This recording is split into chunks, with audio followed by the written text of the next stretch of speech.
Olá a todos. Bom, essa vai ser a última aula gravada, né, no curso. Nós vamos dar uma introdução de seleção genômica e depois nós temos mais uma sessão ao vivo para discutir mais alguns detalhes e também responder perguntas. Ok? Deixa eu pegar o laser pointer. Bom, nós vimos até agora a análise de... A gente estima valores genéticos, né, os EBVs, ou EDEPs dos animais, usando modelos mistos e informação do pedigree, né? Então, a gente monta a matriz de parentesco baseada no pedigree, a matriz de numerador. Depois nós vimos essas estratégias de mapeamento de genes, né? Vimos análise de QTL e análise de associação. Quando começamos a fazer essas análises de QTL, né, há uns 30 anos atrás, veio a ideia de usar essa informação de marcadores para melhorar a predição dos valores genéticos. Então, a ideia, basicamente, é que a gente está trabalhando com características complexas e moduladas, né, por vários genes, a maioria de pequenos efeitos, mas que podem ter alguns genes com efeito maior, e que se a gente tiver como marcar esses genes, né, e conseguir acompanhar a herança desses genes a partir dos marcadores, a gente poderia melhorar, então, a predição do valor genético e a seleção dos melhores animais. Então, a ideia seria que a Marker Assisted Selection, né, a seleção assistida por marcadores, poderia ajudar bastante na análise de seleção, né, de características de heredabilidade baixa, naquelas características que são difíceis de mensurar ou que se expressam tardiamente na vida do animal, ou só se expressa em um dos sexos, de maneira que se você não teria o fenótipo nesses animais, mas com um marcador, pelo menos você tem alguma informação. E a eficiência, né, dessa seleção assistida ao marcador, obviamente, vai depender do tamanho desse QTL que você está tentando incorporar, a frequência do alelo favorável, né? Claro que se tiver uma ovulação que o alelo favorável já está quase fixo, não tem muito mais o que melhorar. E também o tipo de marcador que você tem, né? Se é um marcador que está... a gente divide os marcadores em 3 tipos. Basicamente, o marcador que está em link de equilíbrio com o QTL na população. Então, basicamente, ele só serve para você trabalhar dentro de famílias, né, olhando o pedigree deles e como foi herdado o marcador, que aí você está falando de linkage, né? É um marcador que está em link de equilíbrio na população, mas que está ligado ao QTL. E depois os marcadores que estão em link de desequilíbrio, de maneira que você pega um indivíduo aleatório na população, você genotipa o marcador, ele te dá alguma informação sobre o QTL também. E na melhor das hipóteses é quando você consegue mapear, né, o gene exatamente. Então você tem esse genotipo, tem um marcador no topo do gene, né? Então aí não tem problema nenhum, é a situação mais fácil mais favorável, né? Mas claro que para você chegar nessa situação onde você conhece o gene, como por exemplo o gene da dupla musculatura, ou o gene do aloteno em suíno, né? Demora muito tempo, né?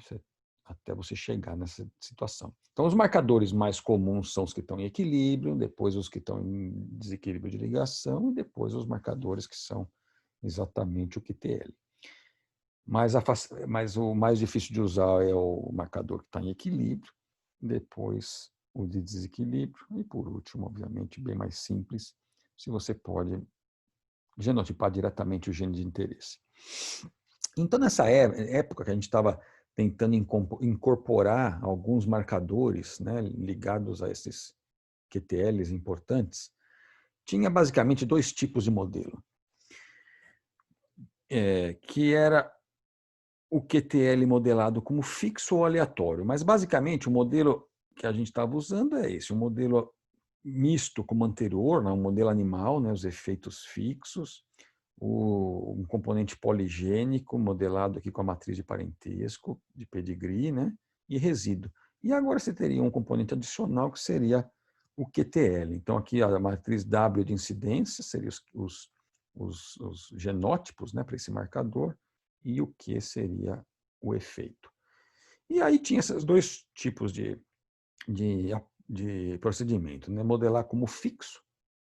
Então, esse grupo, o grupo da Austrália, né, usava bastante, publicou bastante nessa área, Brian Kinghorn, o Theo Milson e o Mike Goddard, modelando então o QTL, as probabilidades,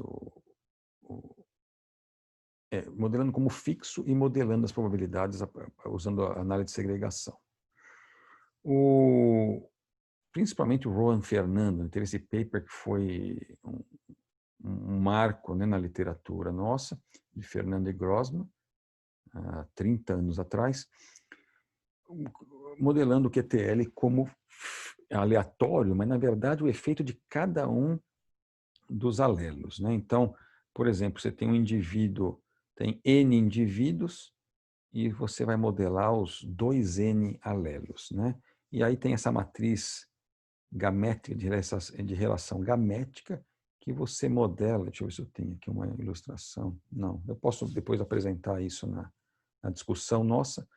Você tendo o pedigree dos indivíduos e os marcadores, você modela a probabilidade de ter um ou outro alelo herdado dos pais e assim por diante. Então, essa matriz aqui vai ser 2N por 2N. Tá? E aí tem essa variância associada ao QTL, a variância associada aos poligenes e a variância residual. Agora, o que acontece é que todas essas tentativas, né, de seleção assistida por marcadores funcionou muito pouco. A verdade é que tem alguma coisa que você pode encontrar em plantas.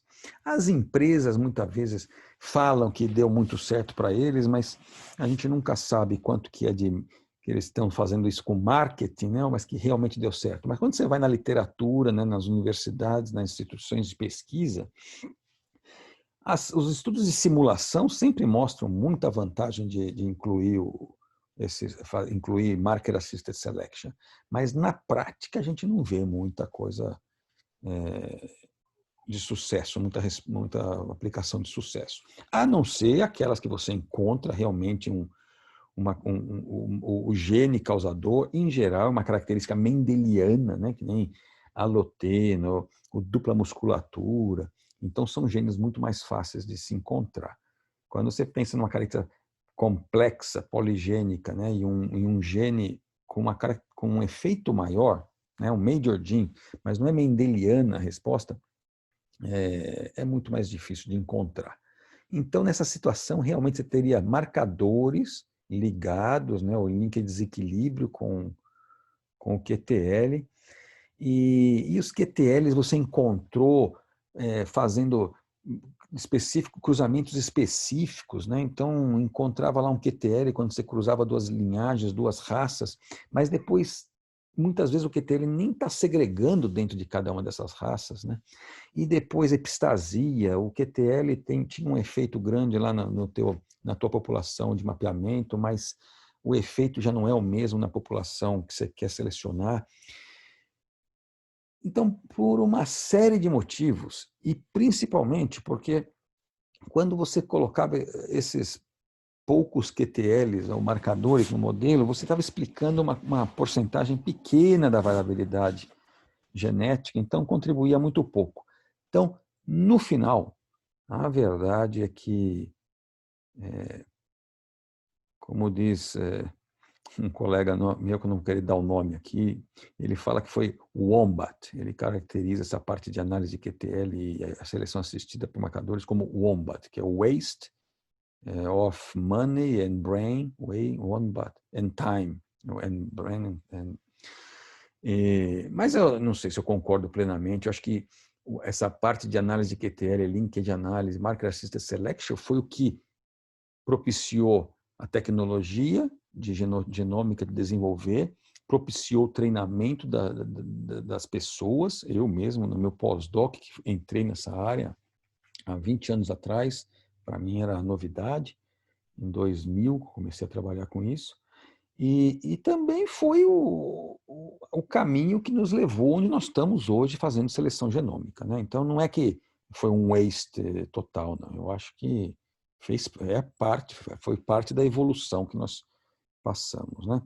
Mas, de qualquer maneira, a ideia, então, foi o Marker Assisted Selection, né, evoluiu para chegar no que a gente fala agora, a seleção genômica, que então não é escolher alguns marcadores que parecem ser importantes e pôr no modelo, mas sim tentar ajustar um modelo, incluindo todos os marcadores disponíveis. Então a ideia é essa: você começaria com uma população de referência, que seriam os animais que você tem informação genotípica e fenotípica, né, para as características de interesse. Vamos pensar numa única característica por enquanto.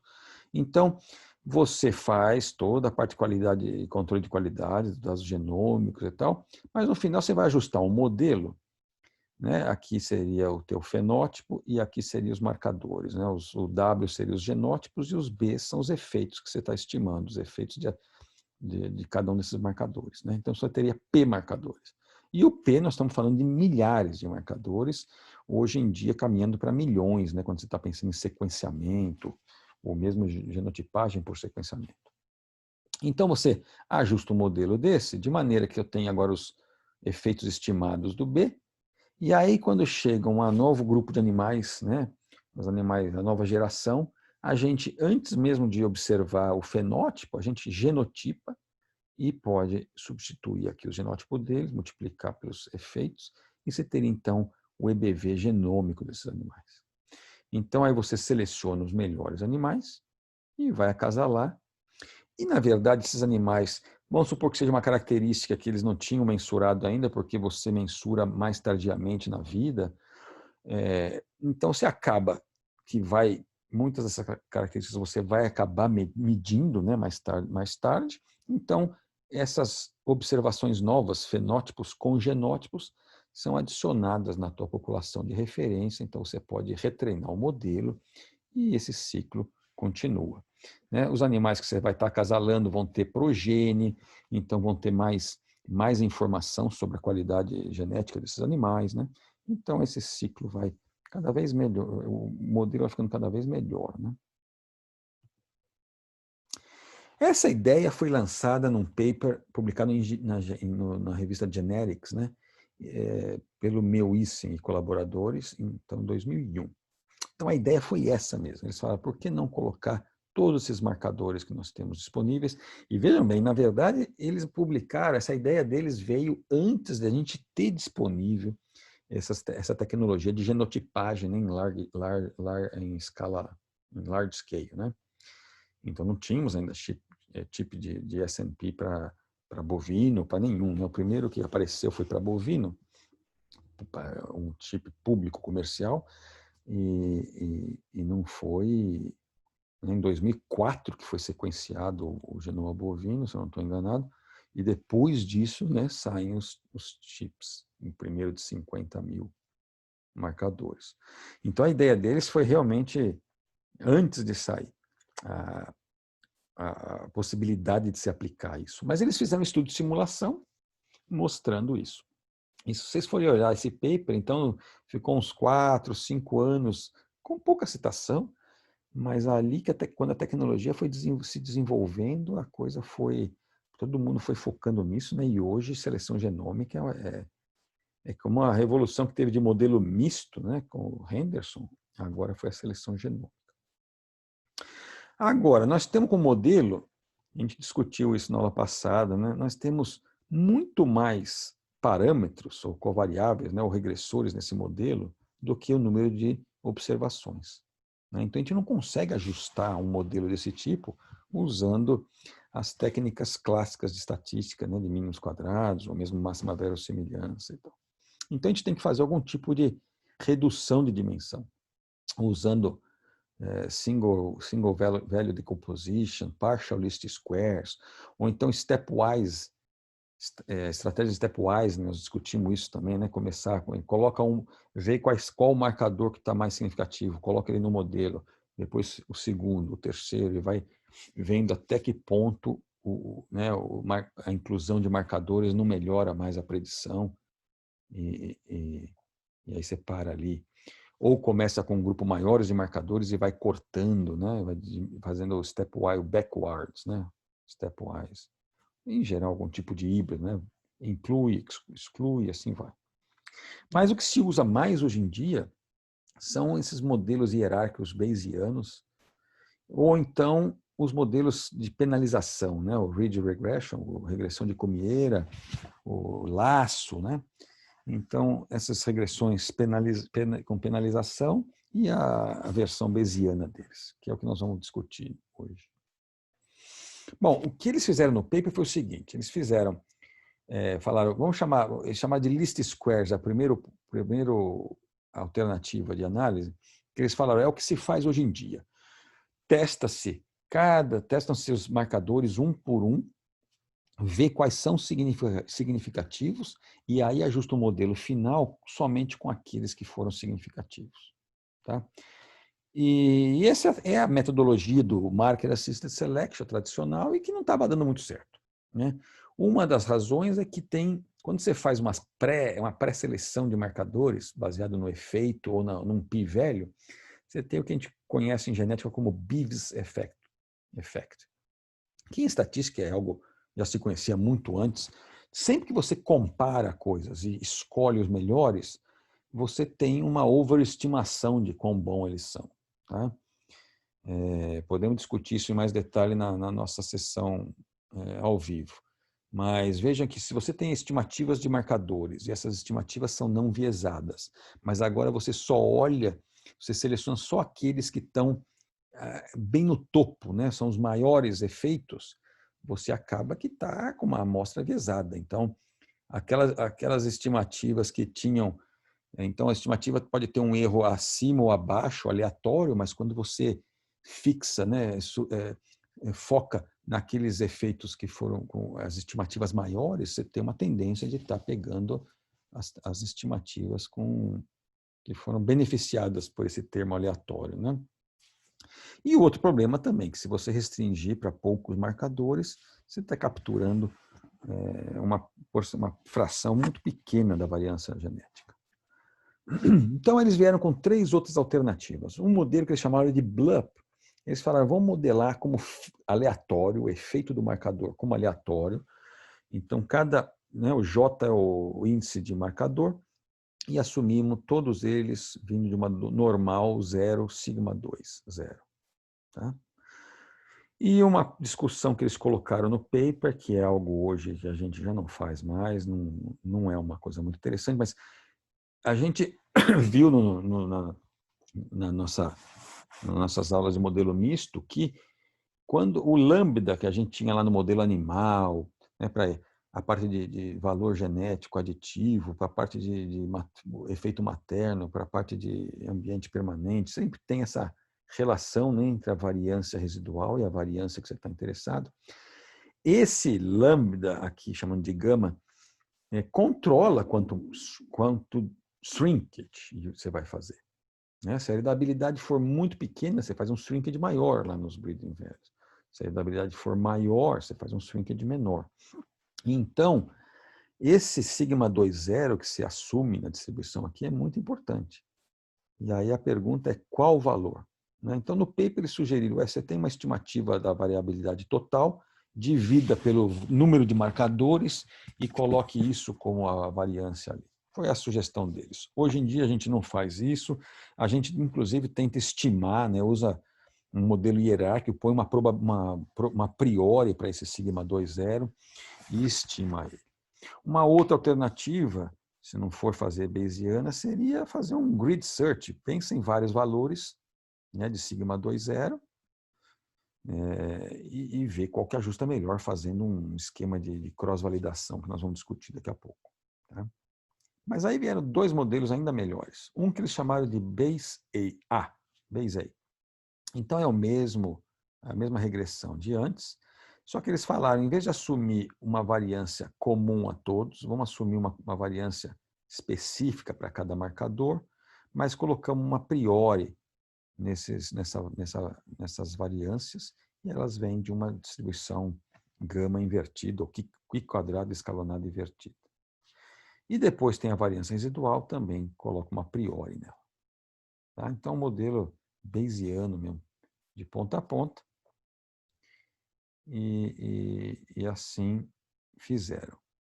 Aí eles vieram com uma outra ideia, porque se eu estou pensando que todos esses efeitos vêm de uma distribuição contínua, centrada em zero, mas contínua, todo marcador tem um efeito, pequeno ou grande, né? Mas ninguém vai ser igual a zero, porque é uma distribuição contínua e a probabilidade de G, J ser igual a zero é zero.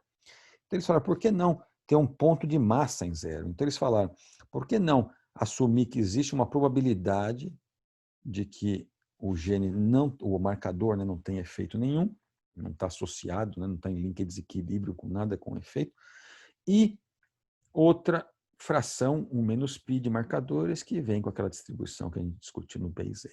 Tá? E aí põe a priori nos componentes de variância.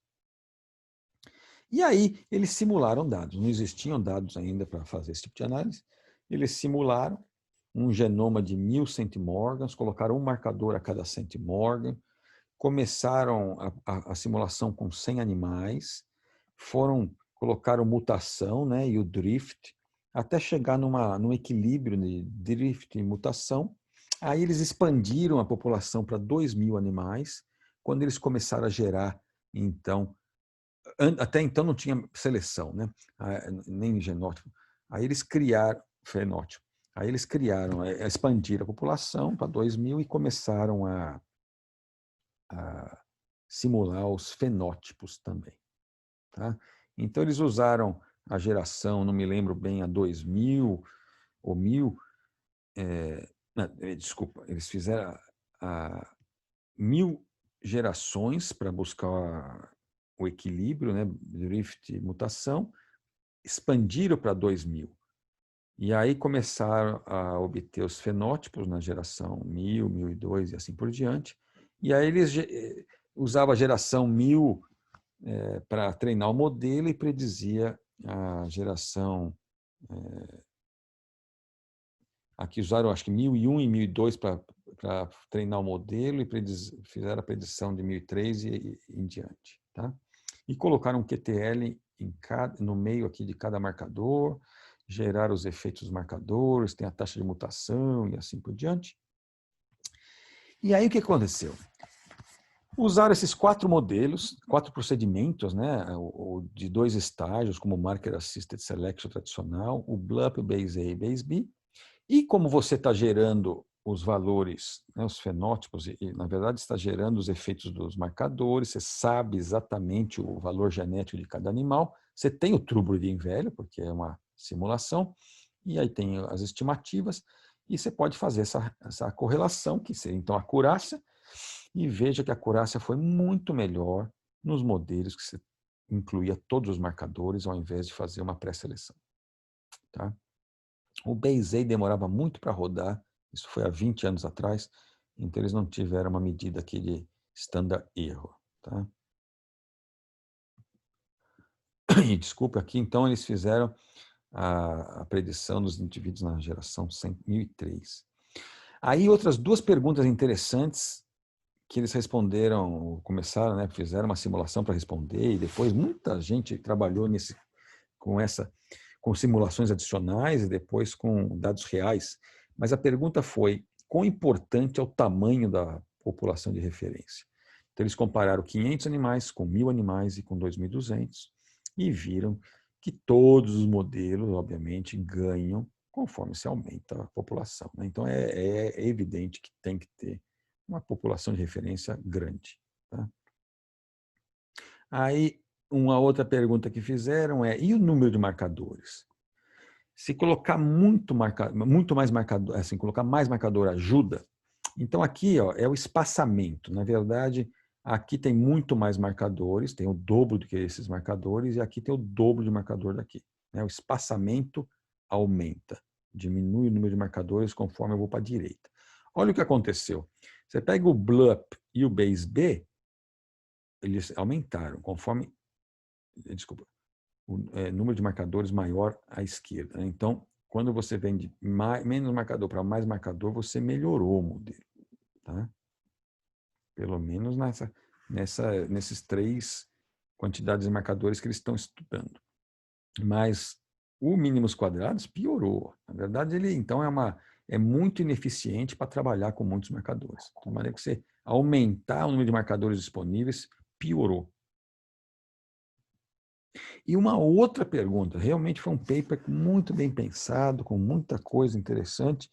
A pergunta foi, está bem, eu treino o modelo com a minha população de referência, qual que é a qualidade da predição conforme as gerações vão se passando? Então, a predição que nós mostramos aqui foi a predição da geração 1003, né? E eles treinaram o modelo com os dados até a geração 1002. Sem retreinar, eles fizeram a predição da geração 1004, 1005 e assim por diante, e viram que realmente a predição vai caindo, né? O nível, a qualidade da predição vai caindo. E por que isso acontece? Porque o nível de, né, o padrão de link de desequilíbrio de ligação vai mudando, né? As meioses estão ocorrendo, as mutações e drift. Então, os marcadores, o sinal deles, né, quanto que eles estão capturando do sinal dos QTLs, vai mudando mesmo. Né? Então, tem que retreinar esses modelos para continuar com uma qualidade boa. Né? Muito interessante, foi um paper muito joia. E a primeira aplicação com dados reais ocorreu 8 anos mais tarde. Foi o grupo do Departamento de Agricultura aqui dos Estados Unidos, Paul Van Reyden foi o líder. Eles pegaram sêmen de touros consagrados já nos Estados Unidos, né? Isso aqui é gado holandês. Então, esses animais em vermelho, os que nasceram até 1997, bom, até os de 2002, esses são animais que têm já bastante progênie, eles têm um EBV no pedigree com uma acurácia bastante alta. Tá? É quase que nós conhecemos o true breeding velho deles. O que fizeram eles foi o seguinte, eles imaginaram que eles estavam nesse ano aqui, esses animais foram de referência, treinaram o modelo e fizeram a predição desses animais aqui. Tá? Então, veja, o fenótipo que eles estão usando aqui é o breeding, o EBV, mas é um EBV de altíssima qualidade. Né? Então, claro que eles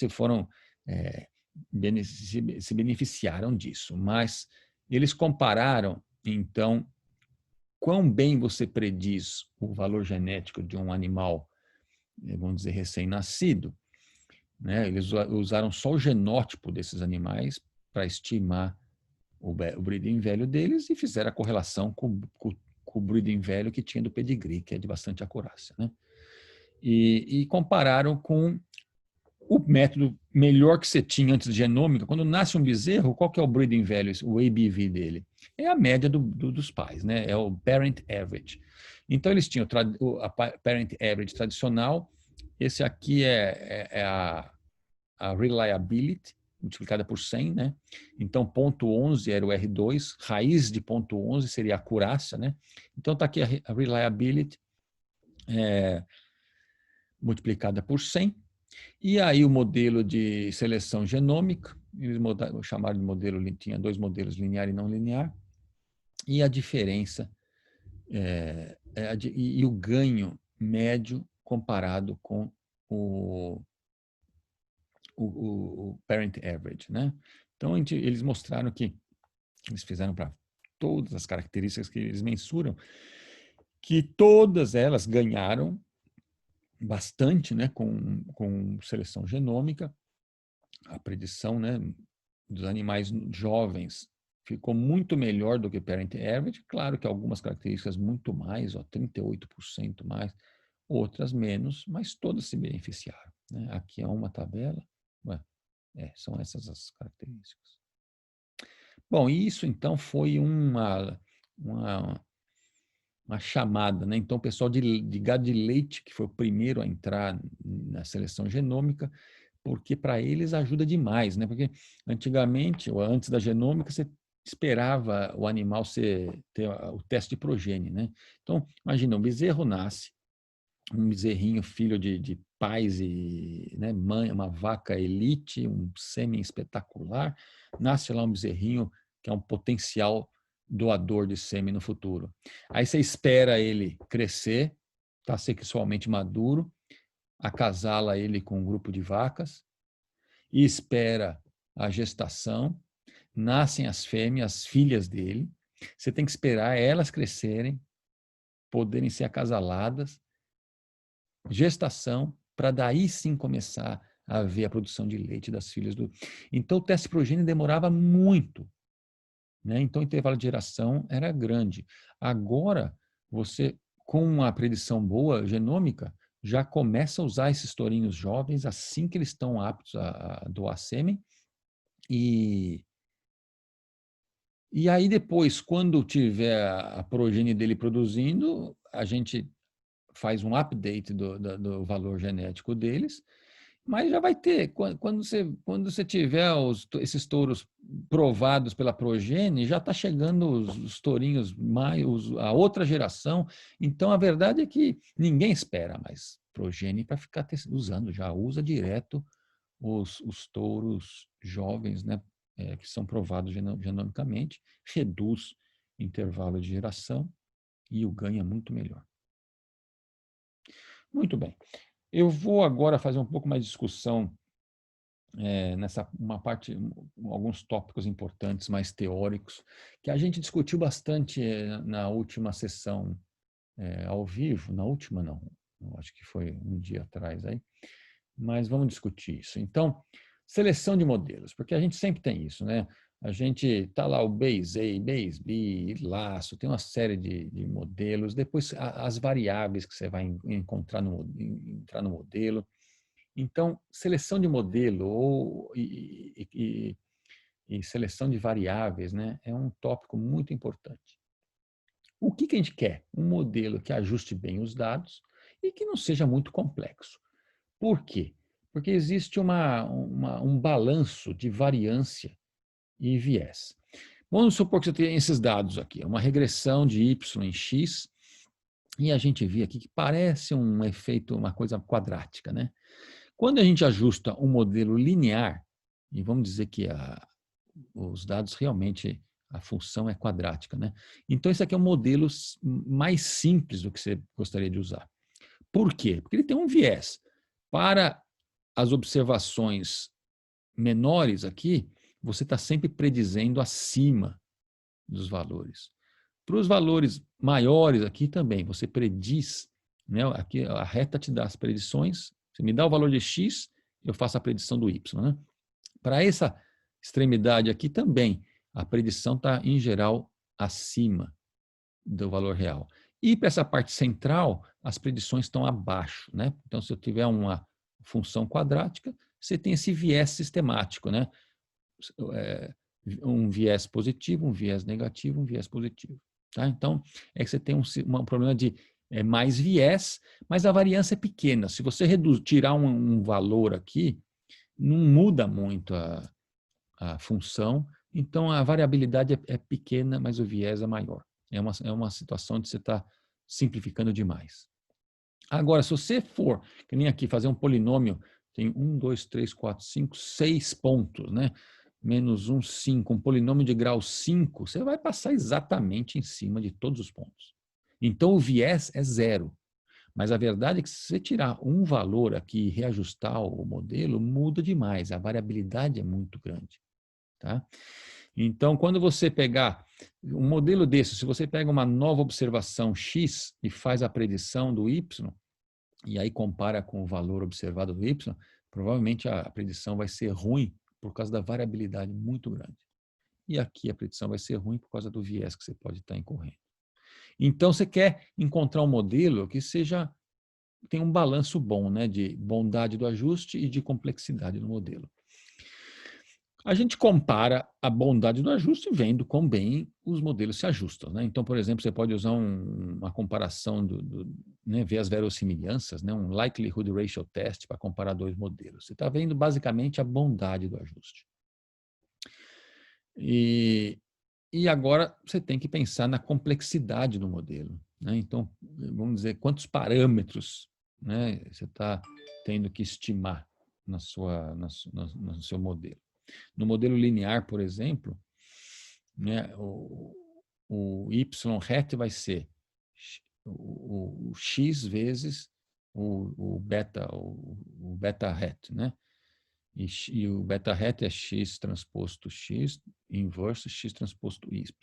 Então, essa matriz S, que é x vezes a parte inicial do beta chapéu, você faz o traço, né? A soma dos elementos da diagonal te dá o número de parâmetros. Eu tenho um exemplinho para mostrar, se você quiser ver. Muito bem, então vieram esses critérios para comparar modelo que justamente tentam olhar a complexidade do modelo, que o P é o número de parâmetros aqui, N é o tamanho amostral e L é a verossimilhança, né? Então, muito conhecido o AIC, o BIC, por exemplo. Agora, a gente está trabalhando numa situação de predição, a gente quer predizer coisas. Uma estratégia muito boa é de fazer cross-validação, que eu vou discutir a seguir. Agora, um modelo com muitas variáveis, nós falamos dessa stepwise, regressão stepwise, né? Falamos de redução de dimensão. Eu quero mostrar essas estratégias de regressão penalizada, né? A regressão, quando você faz mínimos quadrados, né, você pega o y menos o valor estimado, né, ao quadrado. Então, isso aqui seria o resíduo estimado para cada valor de y. Você soma quadrados, né, tem a soma de quadrado residual. Você vai minimizar, buscar os valores de beta que minimizam. Mas você põe uma penalidade no valor dos betas. Você não quer betas muito grandes. Se eu colocar o quadrado como sendo, né, o quadrado das estimativas como a tua penalização, é o que a gente chama de regressão de Cumiera, ridge regression. Tá? E quanta ênfase você vai colocar nessa penalização é esse parâmetro lambda. Tá? Se lambda for zero, é o mínimos quadrados tradicionais. E se o lambda for aumentando, vai penalizando. Você cada vez põe mais penalty nesses valores grandes de beta. Tá? De maneira equivalente, você pode pensar que o que você está fazendo aqui é minimizar essa soma de quadrado residual com uma restrição de que a soma de quadrado dessas estimativas não pode ser maior que um valor S lá. Eu vou mostrar graficamente como é que é isso. E a expressão que te dá, então, quando você soluciona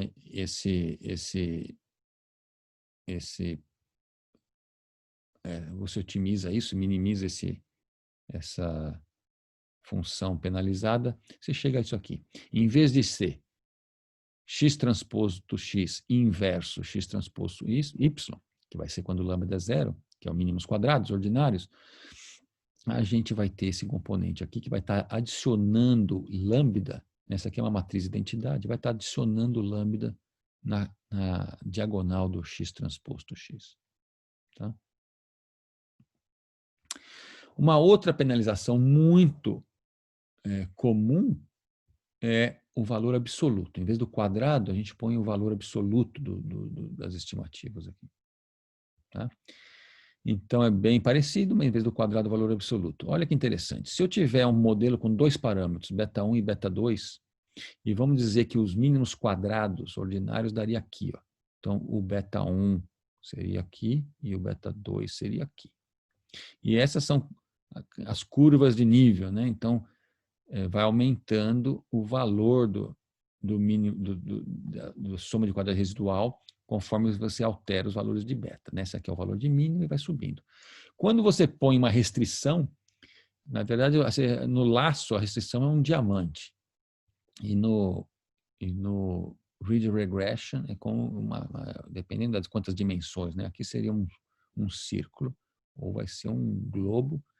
Então, você vai pegar qual que é o menor valor que você consegue nessa soma de quadrado residual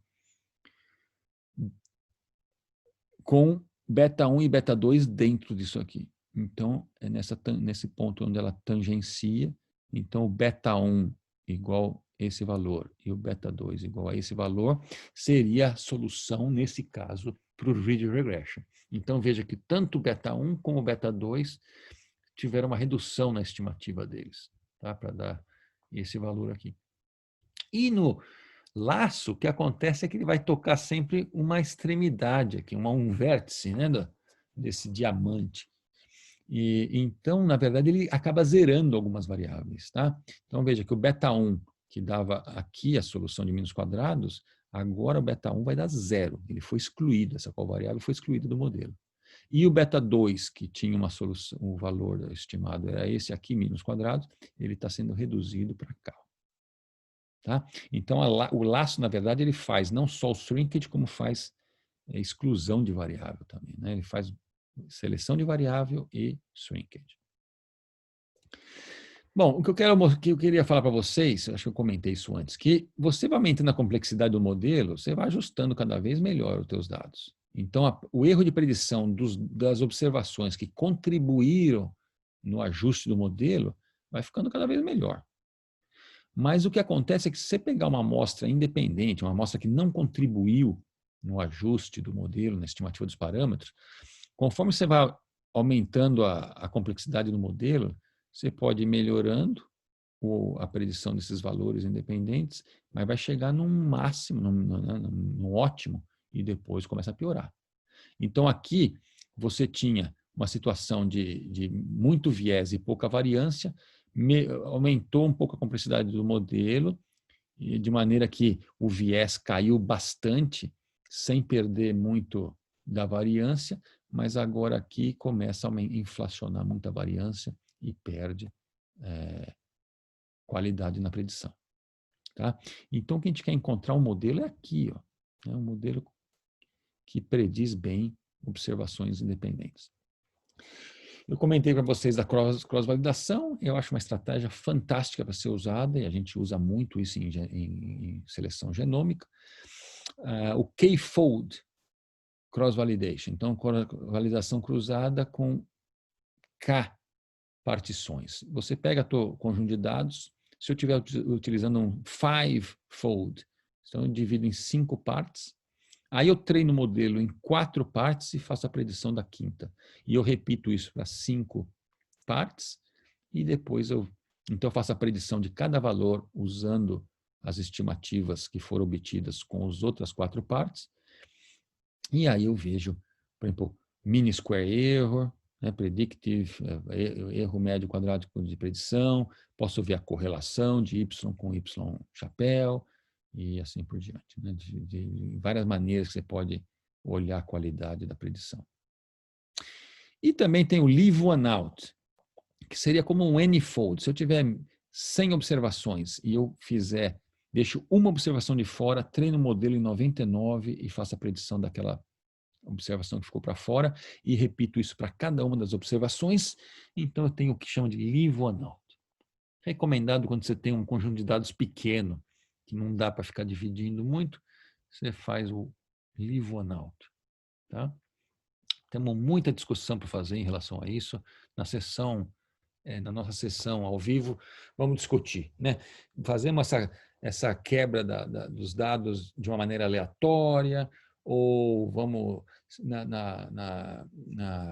em seleção genômica, talvez usar as gerações mais antigas para fazer a predição das gerações mais novas. Tem várias maneiras, a gente pode discutir isso depois. E esse Ridge Regression e o laço e tantos outros, né? Na verdade, você pode ajustar no contexto bayesiano, e o Bayes A e o Bayes B, que nós discutimos, né? Então, todos esses modelos que você encontra hoje na literatura, Fora os de aprendizado de máquina, tem muita gente usando coisas, né? Neuronet, Support Vector Machine, Support Vector Regression. Mas nesses modelos, nesse modelo linear que nós estamos usando, né, o BLUP, que o meu Ising usou lá, a gente pode ajustar como um Bayesian Ridge Regression. E a gente coloca uma... Então, a suposição é que todos os efeitos, né, vêm de uma distribuição comum, normal, 0, sigma 2, 0, e a gente põe uma priori para esse sigma 2, 0. Tá? No BEISA, te falei que eles consideraram uma normal com variâncias específicas, mas aí põe uma variância, põe uma priori nessas variâncias. Na verdade, se você integrar essa variância, né, se você multiplicar, né, tem uma distribuição condicional e multiplica pela distribuição das variâncias, e você integrar a variância, você vai ver que, na verdade, o que você está assumindo aqui é uma distribuição T para os efeitos. Aqui é normal e aqui é T. E a distribuição T tem caudas mais longas, então permite uns efeitos maiores, não faz o shrinkage tão rigoroso naqueles efeitos potencialmente maiores. Depois o BIC, que a gente coloca um ponto de massa, né, em 0, tem algumas variações que põe um ponto, que faz, na verdade, não um ponto de massa em 0, mas uma mistura de duas normais. Uma normal com uma variância bem pequena e uma normal com uma variância maior. E depois veio o BAC, o BAC Pi, que eles chamam, que, na verdade, põe uma priori no pi. Então, no pi, né? A gente estima essa fração de marcadores que não têm efeito ou que têm efeito. Depois veio mais recentemente o Bayesian laço. Então, de novo, vem até aqui, na hierarquia, né? Vem até aqui igualzinho o BEISA, mas agora, em vez de colocar essa aqui quadrada escalonada invertida, usa-se uma exponencial. Então, na verdade, quando você integra a variância, você vai ver que a distribuição dos efeitos são double exponential. Tá? Então, na verdade, você pode pensar, pode até inventar o seu modelo. Né? Vem com a hierarquia até aqui e põe uma priori diferente para variância, você vai ter o teu base X. Tá? Então, é isso. Todos esses modelos, base A, base B, Bayesian laço, o que eles variam é que a distribuição a priori para os efeitos dos marcadores.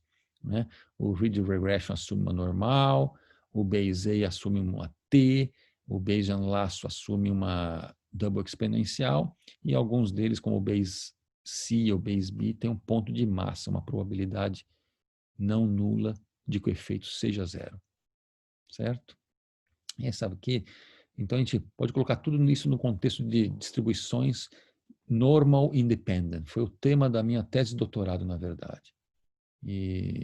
Só que eu não trabalhava em genômica, não apliquei isso. Poderia ter sido eu o inventor de tudo isso aí. Bom, agora mudando um pouco, saindo desse modelos de regressão, mas eu vou mostrar uma analogia aqui, tem o modelo DeepLab, que é, na verdade, o que as empresas estão usando, e, na verdade, o single step DeepLab que eu vou mencionar a seguir. O que é o DeepLab?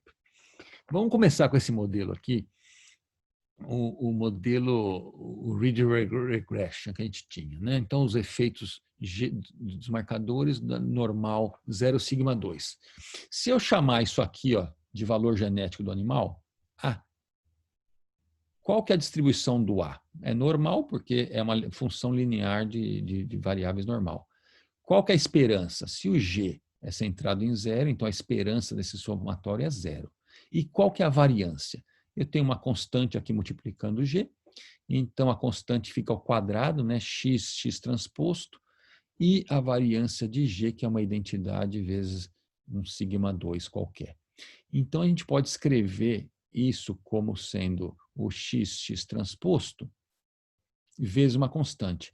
Mas para você interpretar isso aqui como essa constante como uma variância genética, na verdade, você tem que fazer uma manipulaçãozinha na x transposto. E, na verdade, você está centrando as colunas de x em 0 e depois está dividindo pela variância né? 2pq seria a variância para cada marcador, e então você estima essas frequências alélicas e, e, e faz essa somatório e o inverso, né? Então, é isso dividido por isso, te dá a matriz G. É uma das maneiras, foi o Paul Van Brayden que propôs isso, e é a maneira mais utilizada, não é a única, mas é a maneira mais utilizada hoje em dia. Então, na verdade, que o modelo de BLUP tem uma conexão direta com o modelo de Ridge Regression, tá? Então, está assumindo basicamente que você tem todos esses marcadores com pequeno efeito, né? Uma característica bem poligênica, seria um modelo próximo do infinitesimal que a gente usa com o pedigree. Agora, um outro modelo que foi sugerido pelo pessoal da Geórgia, o grupo do Inácio Mistal, é que a gente tem as populações com uma quantidade muito grande de indivíduos com fenótipo, muito mais indivíduos no pedigree, mesmo sem fenótipo, e alguns desses com fenótipo estão genotipados. Então, então, antes desse método ser apresentado, o que as pessoas faziam usava os pedigrees para estimar o valor genético dos animais, e depois tinha uma predição genômica para os animais com genótipo. E aí eles tentavam fazer um blending, como achar uma predição. Então eu tenho duas predições para cada animal com genótipo, né? Uma do pedigree e uma do genoma, dos marcadores, como fazer um blending deles. E tiveram várias estratégias e tal, mas veio essa ideia, por que não pegar a matriz A de pedigree, de todos os indivíduos disponíveis no pedigree, e atualizar essa matriz com a informação dos marcadores? Então, na verdade, é que a informação dos marcadores acaba que muda a relação de parentesco, né? Não só daqueles animais com observação genotípica, mas todos os animais do pedigree. Com mudam mais ou menos, mas todo mundo muda, certo? A matriz A te dá a esperança, né? Então, quando você tem irmãos completos, você espera 0,5, mas tem irmãos completos que se parecem mais ou se parecem menos, simplesmente pela randomização mendeliana de alelos, né? E os marcadores te possibilitam ver isso, que indivíduos são mais semelhantes que outros, né? Então, só com pedigree, quando você tem um grupo de irmãos completos, todo mundo tem, antes de expressar a característica fenotípica, eles têm o mesmo EBV, que é a média dos pais. Agora, com a genômica, você consegue ver quem que recebeu, quem que se parece mais com quem e quem recebeu regiões cromossômicas melhores ou piores, né? Então, a sugestão é essa aqui. Você pega a matriz A inversa e substitui nesse corner aqui, ó, nessa partição da matriz, você vai colocar o G a menos 1 ali. Né? Tirar o A menos 1, 2, 2 e colocar o G a menos 1. Então, essa é a matriz. Então, o modelo animal que a gente viu antes de genômica tinha a matriz A, Numerator Relationship Matrix. Depois, o DBLUP, ele, em vez de matriz A, ele põe a matriz G, genômica. E agora, o single step é o modelo animal, em vez de A, em vez de G, é a matriz H, que é uma matriz que combina informação de pedigree com genômica. Só para te comentar que, assim como o modelo misto, né, nasceu na nossa área e hoje é usado em tudo quanto é área de medicina, de economia, epidemiologia, sociologia, a predição genômica também está sendo usado muito em humanos agora. Não é, obviamente, num contexto de seleção, mas você prediz, por exemplo, o risco de doença ou prediz como a pessoa vai responder a um tratamento médico, uma quimioterapia, o que for. Né? Então, a ideia é basicamente a mesma. Eu tenho indivíduos aqui fenotipados, pode ser doença, sim ou não, tenho informação do genoma, monto o meu modelo de predição, aí quando chega um paciente, você genotipa e tem uma decisão melhor do que fazer com ele. Um exemplo de aplicação foi minha aluna de doutorado, a mesma que desenvolveu o Pedigree MM, que nós usamos aí na aula passada, ou no dia passado. E a gente usou dados disponíveis na literatura, 5 mil indivíduos de 3 gerações, né? Eles acompanharam, foi um estudo médico fenomenal, acompanharam 3 gerações até a morte. E aqui nós pegamos dados de câncer, de pele deles, e ajustamos modelos. Então, existe um modelo que os médicos usam, que que tem as covariáveis padrões, que é a idade do indivíduo, que se ele fuma, e sol, e não sei o que lá. Nem me lembro exatamente quais são as variáveis.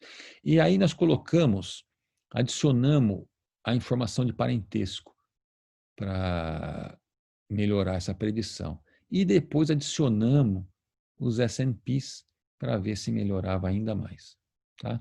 É uma característica binária, então estamos usando aqui o modelo threshold, ou Probito, né? Probit, e Bayesian laço. Então foi um modelo bayesiano, laço, para uma variável binária. Em vez de usar logit, usamos Probit, mas podia ser logit. Né? E fizemos análise. Na verdade, também usamos o Principal Components. Nós temos aqui 500 mil marcadores. Era um conjunto de dados grande. Não era fácil rodar, demoraria muito. Começamos a rodar fizemos assim, subamostragem de marcadores, ó, e fomos subindo o número de marcadores. Nós vimos que quando chegamos em 40 mil marcadores, não melhorava muito, então paramos. Tá? 41 mil marcadores foi o máximo que a gente ajustou. Mas ajustamos também componentes principais construídos com todos os marcadores. Então, a gente via que a predição com as covariáveis, isso aqui é área under the curve, né, do Rock Curve. Então, é uma medida de predição para dados binários, dava 0,53 aqui, quando põe pedigree 0,58, quando põe marcador já passou de 60. Né? Então, mostrando que os marcadores têm muito potencial em contribuir nessa predição. Muito bem. Mais um tópico que a gente discutiu em 1 hora e, obviamente, é um tema para um curso inteiro, né? Tem muita coisa, tanto do ponto de vista teórico quanto do ponto de vista de aplicação. A gente pode discutir tem muita coisa. Os modelos que a gente apresentou aqui estão ajustando cada SNP, né? A gente pode construir aplótipos e ajustar os aplótipos no modelo. É puramente aditivo que nós estamos usando aqui. Poderia incluir dominância, epistasia, mas cada efeito, né, cada coisa que você quer incluir no modelo dificulta um pouco o ajuste. Tem esses modelos não paramétricos de aprendizado de máquina. Então, assim, tem várias coisas, vários tópicos que podem ser discutidos. E se você estiver trabalhando nessa área, quiser trazer alguma pergunta, nós vamos ter a nossa última sessão de discussão essa tarde. Tá joia? Então a gente se vê lá. Um abraço.